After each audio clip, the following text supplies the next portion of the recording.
Okay, we kind of went off course, but that's the nature of decolonial thinking. I guess it's the start in places you weren't going to start. So we did that. We went to Black theology, and we went to the idea, the very central idea, Jesus Christ. Who is Jesus Christ? What do we make of that man? What does he make of our lives? That's what a Christian does. That's what the church does. So liberation theology basically is people in churches doing church stuff, otherwise doing it. It's really decolonial Christianity or decolonizing Christianity. And it's done from different angles. Some people are doing the gender thing, others race, others class. So we had Latin Americans with their class analysis of the gospel, of the church, of the society that they live in, analyzing it through a class reading of the biblical text. Yeah?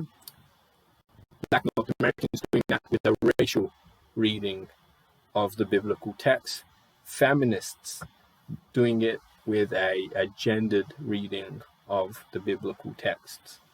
A theologian reads the Bible. They read other Christian documents that have come down history. They read, interpret, critique church policy, church practice, just how it happens, as well as what's written into sort of church law. They may have more or less of that written down depending on which denomination they come from. Are they Roman Catholic? Are they Protestant?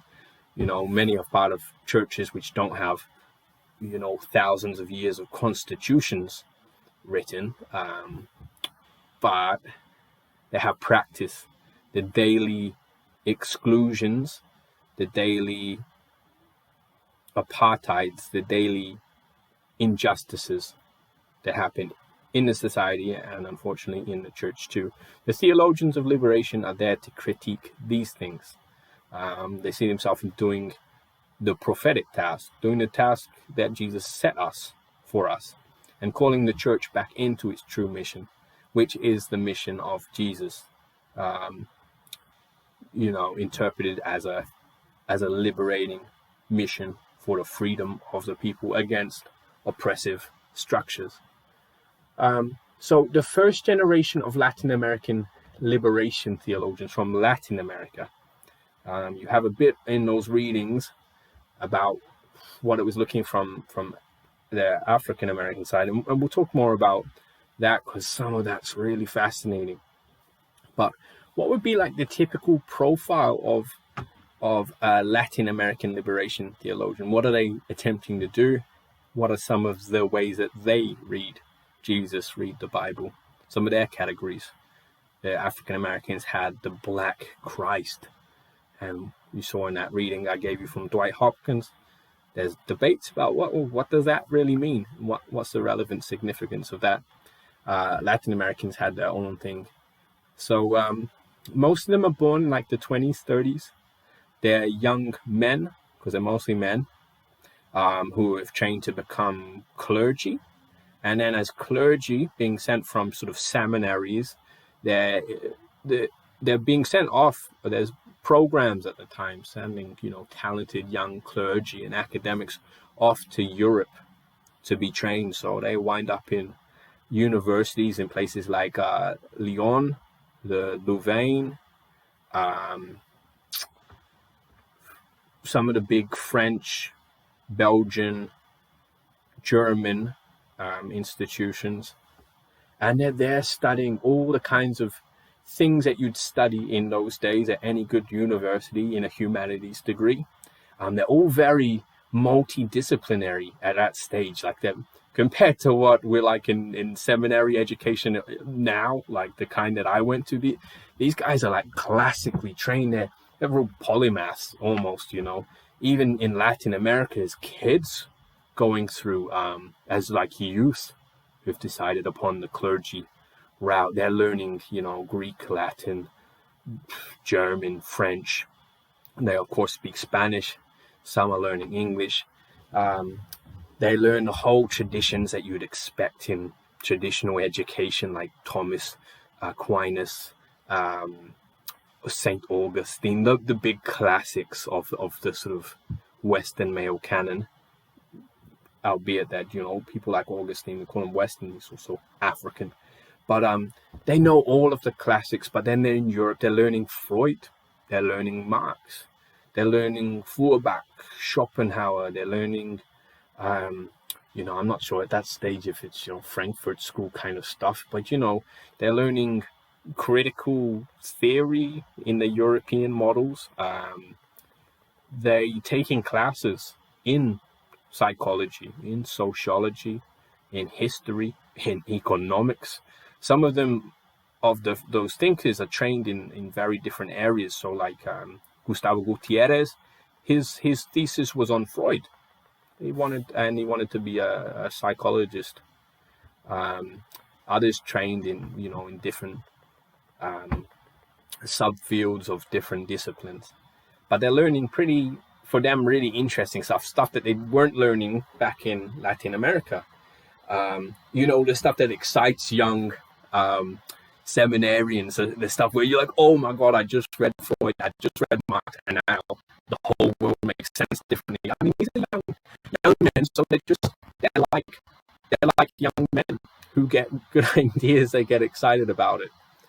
And the church is having conversations itself as well around the idea of modernity, and not in a critical sense like we have modernity, coloniality, nothing like that, but more like, how can the church modernize?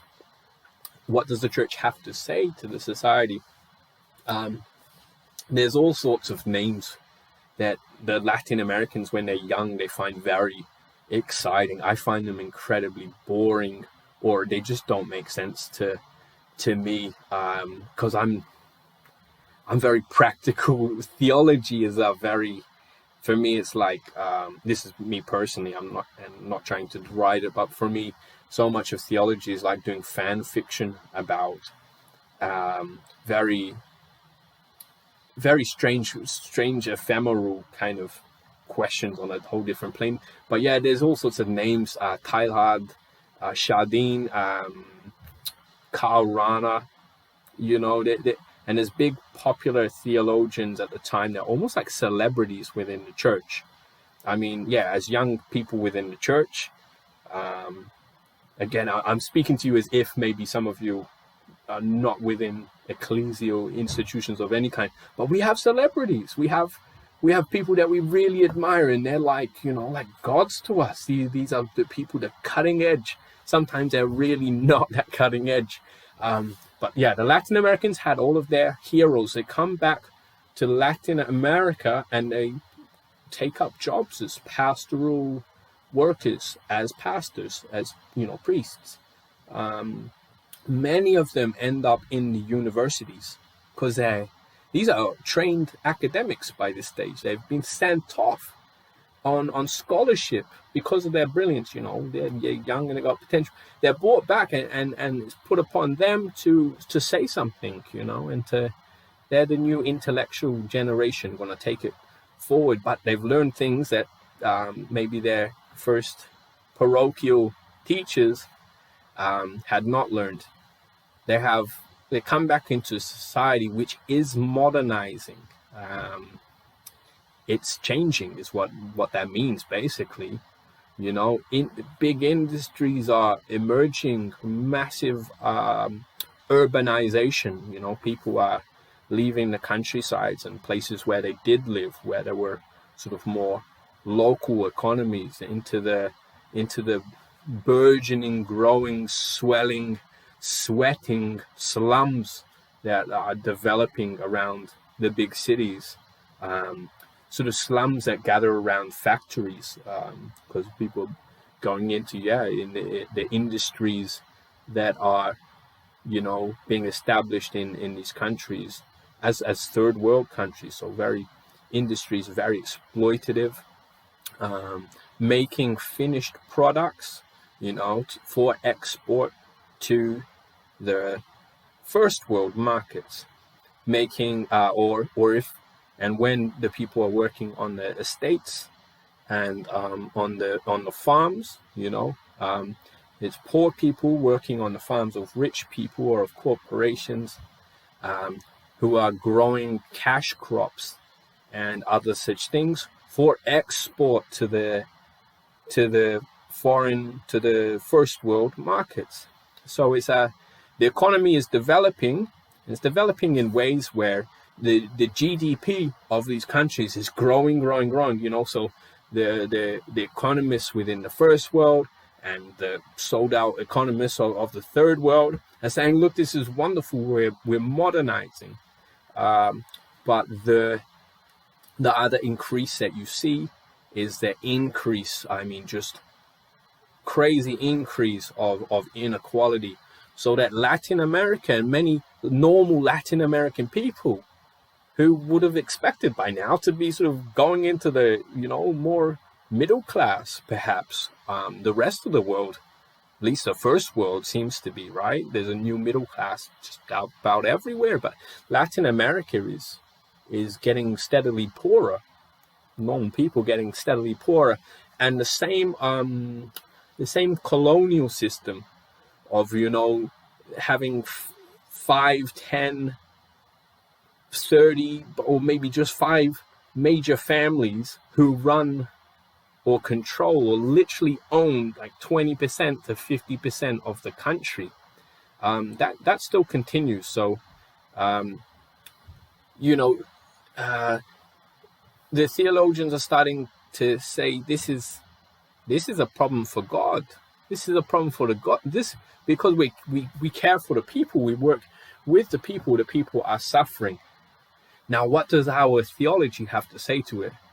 And it turns out that even most of the fancy ideas that they learn in Europe don't quite cut it, because they've learned in Europe many new ways of analyzing, well, what's the plight of humanity in their intellectual thinking, or how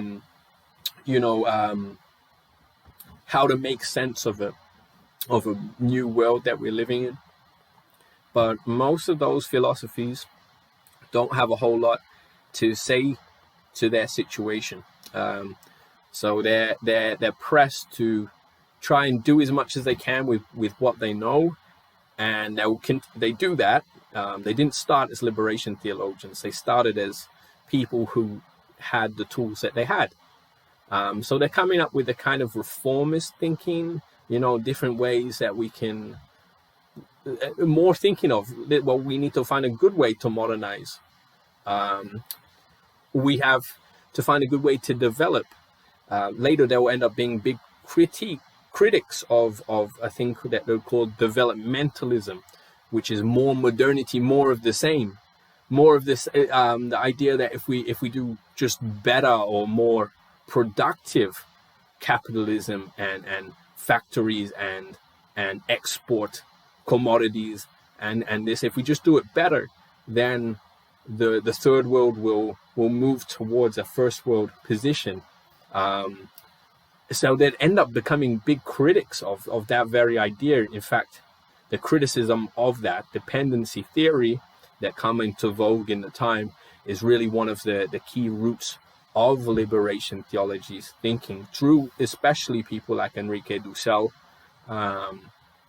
But yeah, at first they are developmentalists themselves.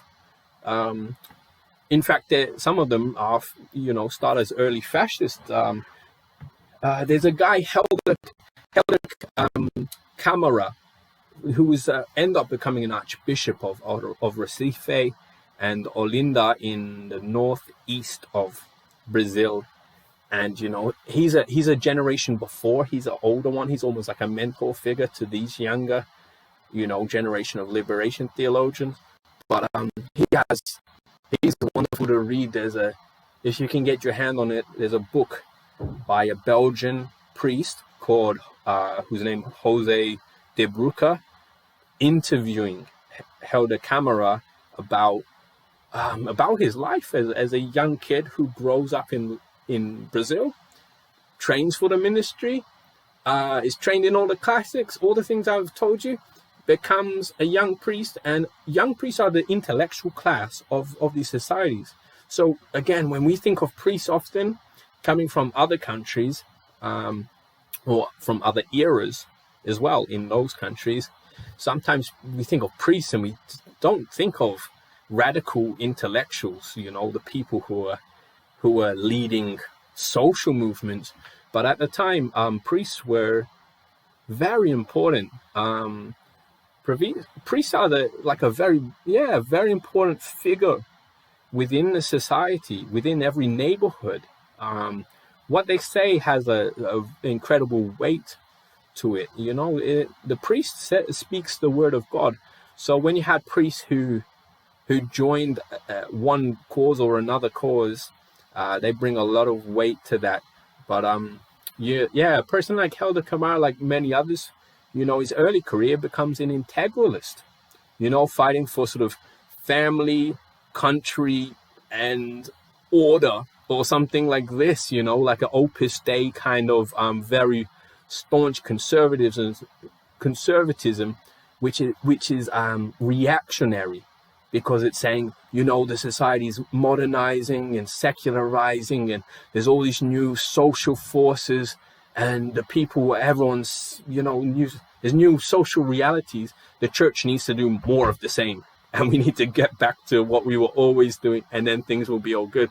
And then they move from that, and sometimes they're even, fascists, basically. Integralists is a sort of a name for a type of fascism. And at the time in the 30s and 40s, these are real options for people. Fascism didn't always seem like such a bad idea for people. Different kinds of socialisms, different kinds of democracies. So you have both Christian democratic parties in name, but it's also become an ideology. If you look at Perón in Argentina, you see, and Peronismo, you see multiple different ideologies under the name of a man, and also the woman Evita Perón, who represents many different things. There's all sorts of flux of intellectual ideas, political options at the time, and the early liberation theologians fit into different boxes, and then don't fit into the boxes. After a while, you start to see a few here and a few there, and it's like a trickle, just the beginnings of something new, where certain theologians are saying, all of those other options, they don't really get it. And so they start presenting the beginning prototypes, the beginning, just first articulations of something that's going to become liberation theology. They start talking about dependencia, the critique of developmentalism, saying that it wasn't liberation theologians who made that theory, dependency theory, but they start this starts becoming popular, and some of them start looking at this and saying, the reason why the third world is the third world and the first world is the first world is not that we need to do more of what they prescribe for us and we'll become, as good as them. It's actually precisely that by doing what they prescribe for us, we are made into the third world. By having our whole economies geared around the consumption habits of the first world, we are the third world. In fact, we're dependent on their technology, technique, expertise, and capital, but that comes at a price. It comes with an agreement or a clause attached to it. So every time you're accepting, say, aid, charity as well, the person who gives to you expects much more in return. They now set the terms and conditions of how you ought to live. So they were also critiquing Christian charity, the idea that the first world gives to the third world. They say, actually, no, the fact that your wealth has been accumulated from our own exploitation. So you don't get to give us back a bit and then tell us how to spend it. But when it came to the economics and dependency theory, it said firstly that the third world is dependent on first world, first world techniques and know-how and decision making, but also that the first world is dependent on the third world. It's dependent on the raw resources. It's dependent on the mineral wealth. It's dependent on the exploitation world without the third world. So dependency theory kind of went both ways. That as a theory, as a discipline, has had many manifestations as well. So this is why it was hard for me to do that introduction in the first place, or recommend an introductory text, because even that alone, dependency theory, you could have a whole bookshelf as big as the one behind me just on dependency theory, and critiques of it and new reformulations of it. So even something like that is just a vast literature to it,